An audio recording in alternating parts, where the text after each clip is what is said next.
bayan na giniba. Wala siyang karapatan. Insultuhin niya ang mga Pilipino. Hindi niya na ginagalang sa legal batas. Mukha mo, BBM! Tinangina mo! Tol, basura mo yan! Tunugin mo yan, Tol! Ayan o! Marami pa tayo! Sulit! Pati ang sahod ninyo! Nasaan kayo ngayon? Si Tatay Digong lang ang kupli ng sahod ninyo! Itinaas yung moral ninyo! Ni Tatay Digong! Ito maliwanag mga kababayan. This is the big insult to the democracy. Duterte! Duterte! Duterte! Duterte! Duterte! Makapangyarihan sa lahat. Buong pagpapakumbaba po kaming lumalapit sa dakila mong pangalan. Inihiling po namin na tulungan at gabayan mo ang aming mahal na Pangulong Rodrigo Duterte. Nawa sa sandaling ito, patuloy mo siyang palakasin. Patuloy mo siyang pagkalooban ng talino na nagmumula sa iyo. Pakatatakin mo po siya, 10 ng kanyang pamilya. Naniniwala po kami sa iyong kapangyarihan. Amang Diyos na may likha ng langit at lupa. Patuloy po kaming naninigluhod sa iyo. Tulungan mo po ang aming sambayanan. Patuloy po kaming ginagahasa at inaabuso ng abusadong gobyernong Marcos na ito. Dalangin namin namang Diyos, hipuin mo po sana ang puso't isipan ng gobyernong ito nang sa gayon malusaw ang kanilang masamang nasa at masamang plano laban sa Pangulong Duterte. Amang Diyos, wala po kaming ibang makakapitan. Wala po kaming ibang mahihinga ng tulong kundi ang iyong kapangyarihan lamang.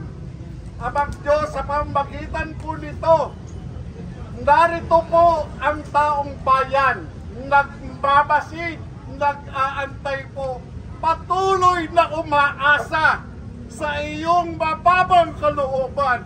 Dalangin po namin na huwag sanang magtagumpay ang masamang plano, ang masamang hangarin ng salot na gobyernong ito.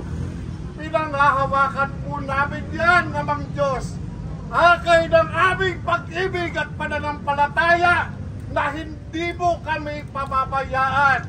Hinihiling po namin ang lahat ng ito sa pangalan ng aming tagapagligtas ni Kristo Jesus. Amen. Amen.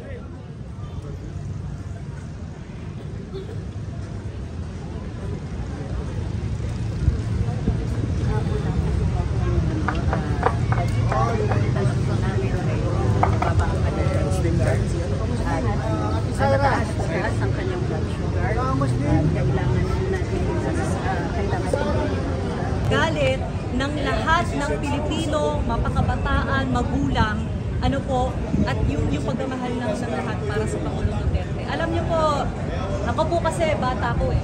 Bata po ako. Yung nanay ko po at tatay ko, stricto po sa amin. Kapag kayong nanay at yung tatay ko, stricto sa akin, natutuwa ako doon kasi gusto niya akong disiplinahin. Titig nga lang ng magulang ko, alam ko na yung ibig sabihin eh. Yun po yung inalis ng gobyerno ko. Yun po yung inalis, yung takot sa gobyerno. Di ba po dapat lang na ang gobyerno ay may authority? Di ba po dapat ang pamahalaan natin ay talagang may ngipin? Yun po yung pamahalaan ni Duterte at yun po yung inaalis nila. Ayun. Sige, isa na lang, last na lang sila. Panawagan niyo po sa sambayan ng Pilipino. Marami po tayo mga ginagawa sa buhay natin. Di ba po, may hanap buhay tayo. Pero isipin po natin yung kinabukasan natin, yung kinabukasan ng mga anak natin. Nung nakita ko po na yung mga tao dito ay nagsisimula ng dumating, nung nakita ko po, hindi na ako nagdalawang isip, nagpunta na ako agad dito. Sabi ko nga, nagpa-print pa ako ng tarpaulin para sa Tatay Digong at hindi ako aalis hanggat hindi nagiging maayos yung lahat. Opo, pinaprint po natin yan. Nung alas 10 ng umaga, nung narinig ko na inaresto agad si Tatay Digong na walang warrant of arrest, nagpunta na tayo dito. Kaya sa mga sambayan ng Pilipino dyan, sa mga kapwa ko Pilipino, lakasan na po natin yung loob natin. Oras na para pabagsakin ang Bongbong Marcos na to at yung Liza Marcos na to. Mga po. Isa na lang po, sigaw natin, Duterte! Duterte!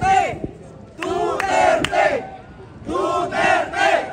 Duterte! Duterte! Duterte! Duterte! Duterte! Duterte! Duterte! Duterte! Duterte! Duterte!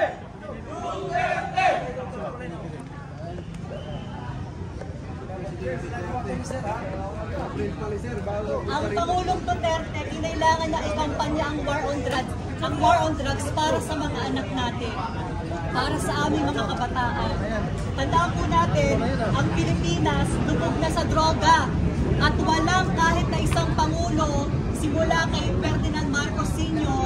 hanggang kay Noynoy Aquino, wala ni isang Pangulo ang tumukok sa droga. Pangis si Duterte lang. Pangis si Duterte lang. Duterte!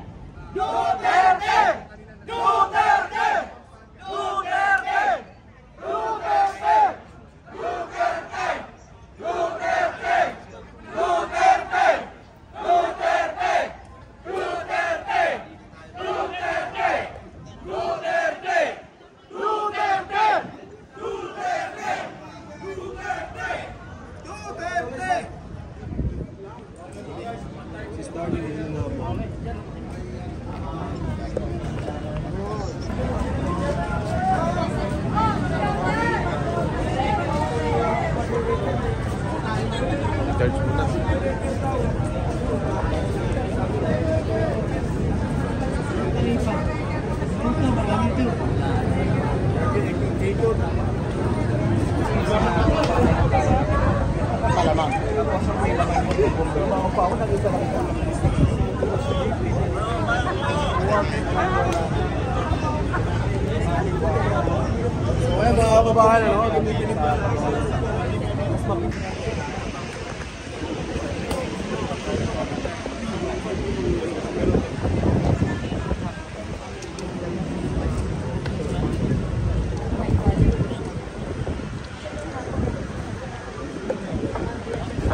Walang megapon dyan.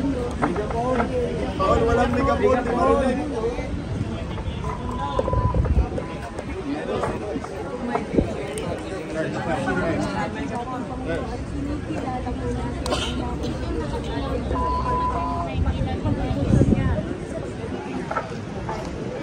Megapon lang, megapon. Sir, yung ilaw nyo po gaano na dahil sa isang waran daw, hindi ito ng IC. Hindi Walang megapon. Ngayon pa man, may mga proseso na dapat sinusunod ng ating gobyerno. Ang pangunahin na doon ang pagkikilala ng ating soberanya. Dahil we are a sovereign Filipino nation, hindi tayo pwedeng basta utusan lang ng isang Pilipina. Especially hindi natin kinikilala. Tama! Sinunod na yung walang kahit anumang kilala natin ang kanilang ang ating Pangulo, wala na yung ICC. Hindi natin kinikilala ang ang kooperasyon ng ating Pangulo at ang kanyang administrasyon ay pagkikilala ng jurisdiction ng ICC. Taliwas sa kanyang pinangako. Ngayon, dinulog din ng Attorney Toriol at Sindelta sa Korte Suprema maapo sabi sa kanya at pasailalim siya sa jurisdiction.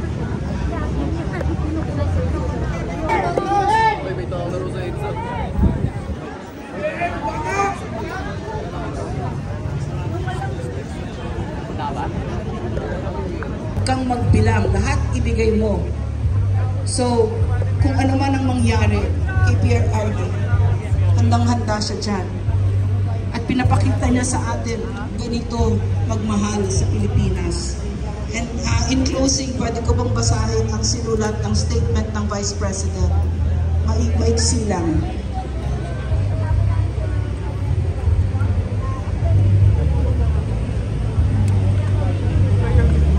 Sabi ng Vice President, pahayag, March 11, 2025, kung Pilipino ka, hindi ka kailanman susunod sa mga dayuhan sa loob ng sarili mong bayan.